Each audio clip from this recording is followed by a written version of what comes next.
to turn the conversation just a little bit in relevance to also the question. We've been talking about relationship in answering the question, for what purpose?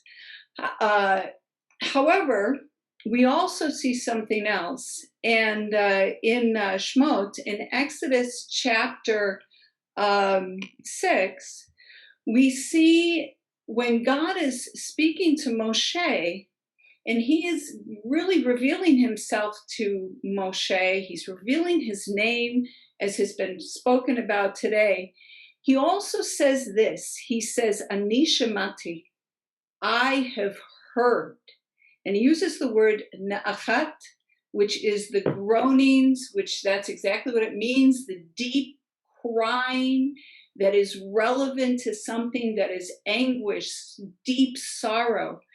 And then he goes on to say, he says, ve'ezocher et beriti, and I have remembered my covenant. And I think this is also extremely connected to the name, because you have the two heys that are in the Yud Kei Vav Kei.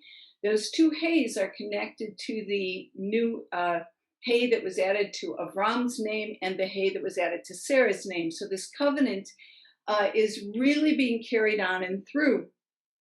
So we hear this not only right here, we hear this before in the story of Sodom and Gomorrah, where we find that God says, I hear the cry, I hear the groaning.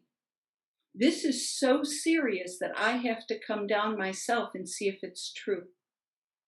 So Israel, from the beginning of its house, was ordained to make sacrifice and worship Hashem.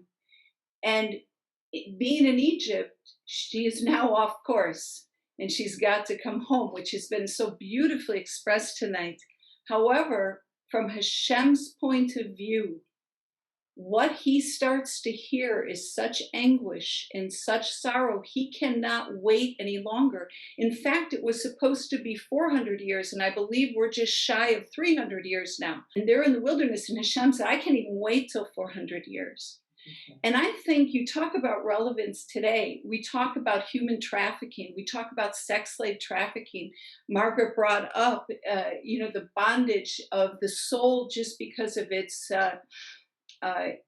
because of the elements that it's exposed to in sin, adultery, idolatry, and we can go on and on. But I think about today that Hashem's ear is really leaning down because he's hearing this incredible anguish across the globe, the soul that is crying out, and he's remembering two things. Not only that he made a covenant with the house of Israel, but also that through Abraham, he promised that he was going to find a way into the nations, and he was going to make a way for them to be redeemed, to be set free. And I think Hashem is in this place right now, today, that he's remembering these covenants and he's hearing these cries, just like he did with Bnei Israel back in the time of the Exodus. Are you suggesting that the 10 plagues that follow are somehow related to what we're going through today?